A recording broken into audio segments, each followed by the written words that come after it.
Hello guys, welcome to my new blog.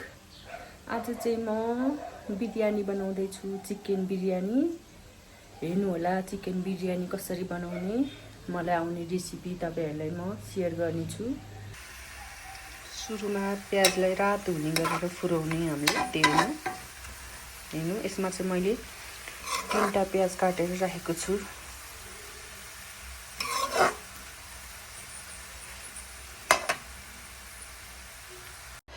सुरुमा चाहिँ हामी चिकन ग्रेभी गर्छौं ल। चिकनलाई ग्रेभी बनाउँछौं।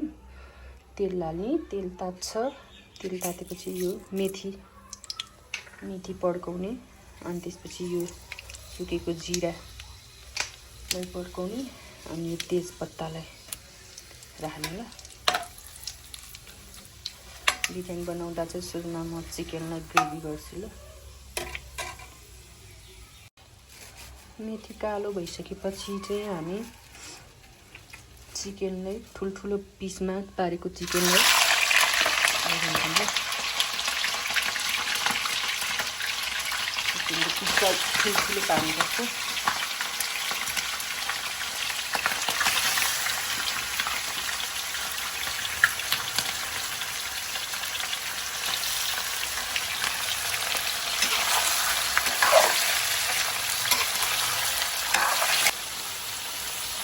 त्यसपछि म चाहिँ यसमा बेसन हाल्छु। बेसन एकदम ज्यादा हाल्छु।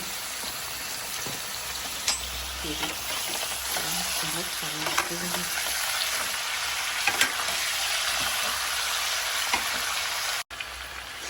चिकन चाहिँ यतिको भइसकेको छ। अब यसमा चाहिँ म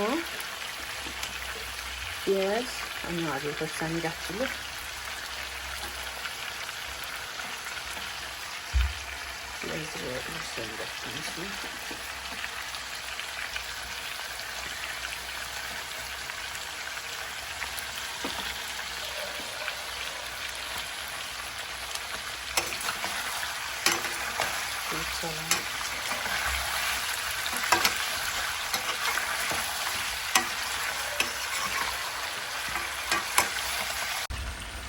म चाहिँ यसमा अब मसलाहरू हाल्छु। नुन राख्छु, नुन स्वाद अनुसार।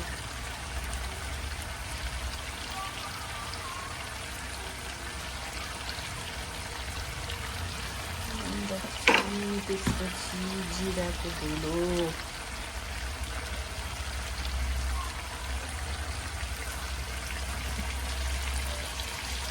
त्यसपछि रेड चिल्ली कश्मीरी मिर्च, त्यसपछि राख्छु मिट मसला,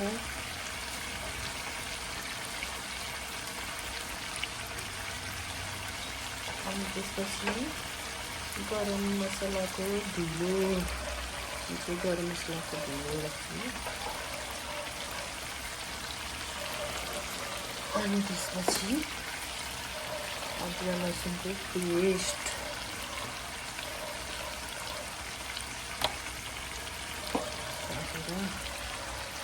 राम्रोसँग चलाउने।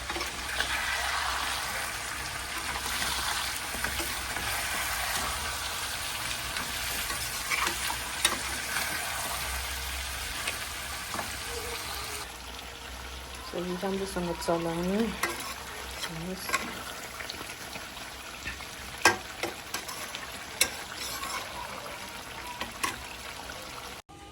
अनि यतापट्टि चाहिँ हामी अर्को ग्यासमा चामलको लागि तातो पानी बसाल्छौँ। तातो पानी बसाल्छौँ ल। यसमा चाहिँ तेजपत्ता, अनि यसमा हामी ल्वाङ, सुक्मेल, दालचिनी सबै गरम मसलाहरू हाल्छौँ बास्नाको लागि। यसमा चाहिँ हामी चामल पकाउँछौँ बिरयानीको लागि। हामी यसमा थोरै मसलाको धुलो पनि हाल्छौँ, ल्वाङ सुक्मेलको धुलो, अनि नुन पनि राख्छौँ ल। अब चामलमा नुन कम हुन्छ नि त, त्यही भएर नुन पनि राख्छु।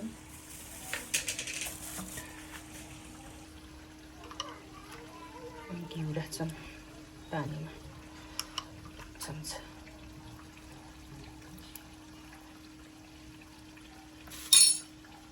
यसमा चाहिँ हामी अब गोलभेडाको पेस्ट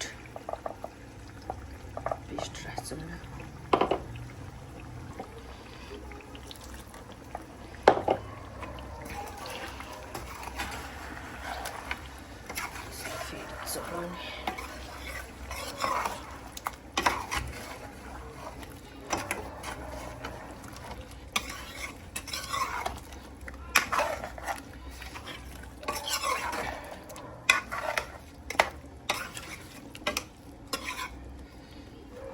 त्यसपछि काटेको धनियाँ र प्याजको पात पनि हाल्ने।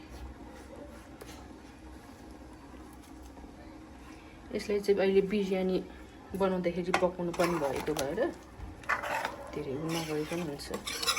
हामीले यसलाई चाहिँ ग्रेभी मात्र बनाउने।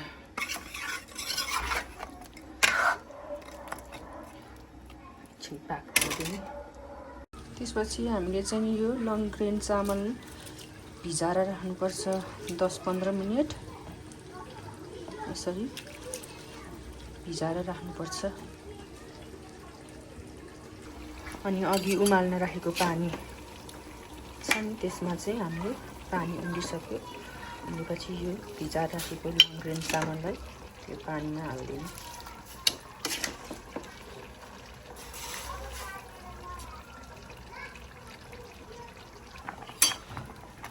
चामल चाहिँ हाफ बोइल गर्ने ल।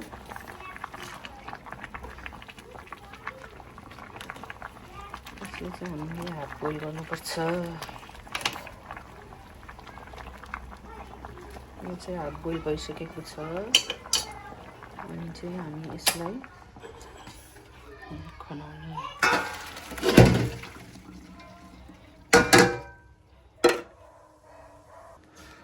अब चाहिँ हामी टपिङ गर्ने हो यसमा।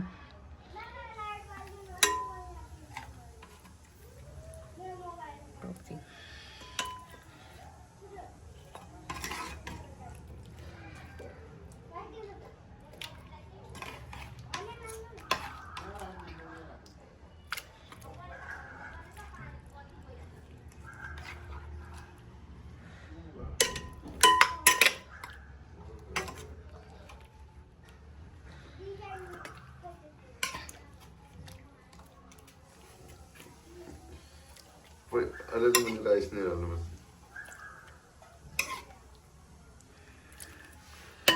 यसरी मासु राखिसकेपछि यसरी मुनि चाहिँ नि 1 लेयर मासु राख्ने। त्यसपछि अघि बोइल गरेको यो लङ ग्रेनलाई यसरी राख्ने।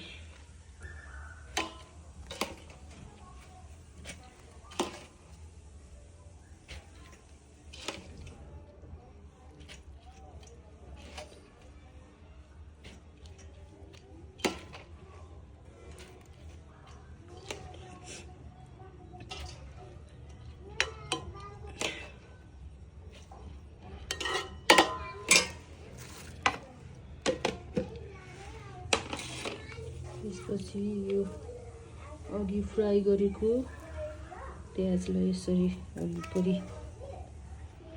यसरी छर्केर राख्ने। वरिपरि यसरी।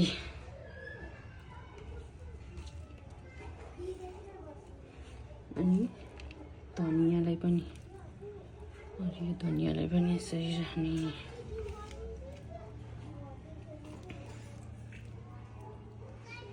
यसरी राखिसकेपछि फेरि यो मासुको ग्रेभीलाई फेरि यसबाट माथि राखिदिने।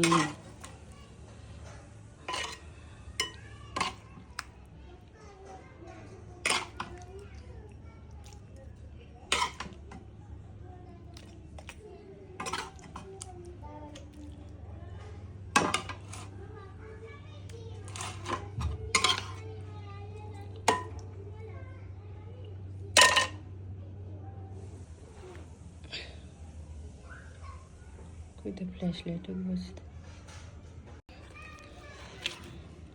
यसरी राखेपछि अघिकै सेम प्रोसेस गर्नु होला। यसरी फेरि यो बाँकी रहेको यो उसलाई पनि यसरी राख्नु होला।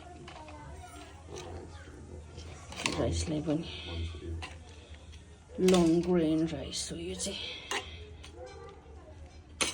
यसरी सबै राख्नु। अनि फेरि बाँकी भएको यो फ्राई अनियनलाई फेरि मिलाएर राख्ने। तपाईँहरूले यसमा चाहिँ मटर, क्याप्सिकमहरू सब जे मन लाग्छ त्यही भेजिटेबलहरू राख्न सक्नुहुन्छ। मैले चाहिँ यो अनियन र यो हरियो धनियाँलाई मात्र राखेँ।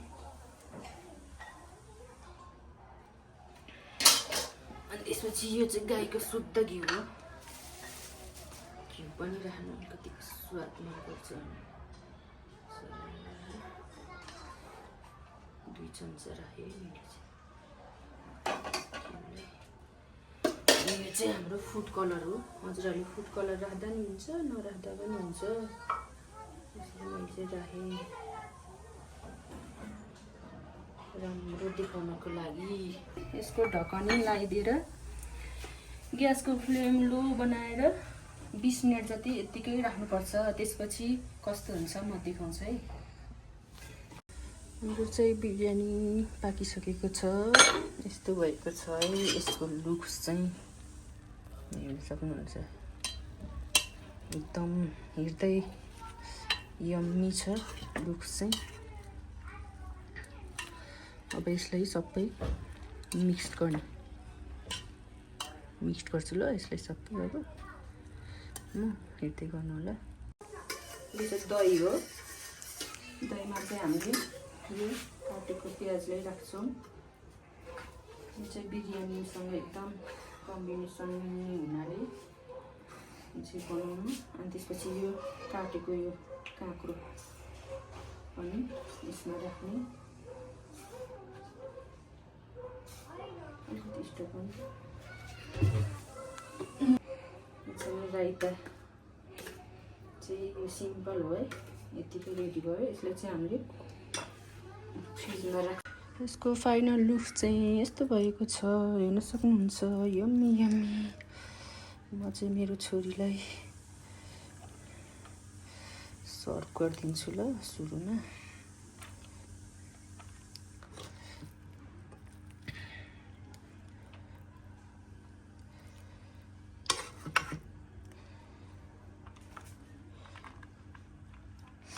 हेर्न सक्नुहुन्छ। यम्मी यम्मी बिरयानी रेडी भयो। हेलो गाइज, आज चाहिँ म बिरयानी खाँदैछु। कस्तो मिठो हुन्छ होला। खाइ हेर त कसले बनाएको बिरयानी हो? मम्मीले। कस्तो छ? मिठो छ। Leg piece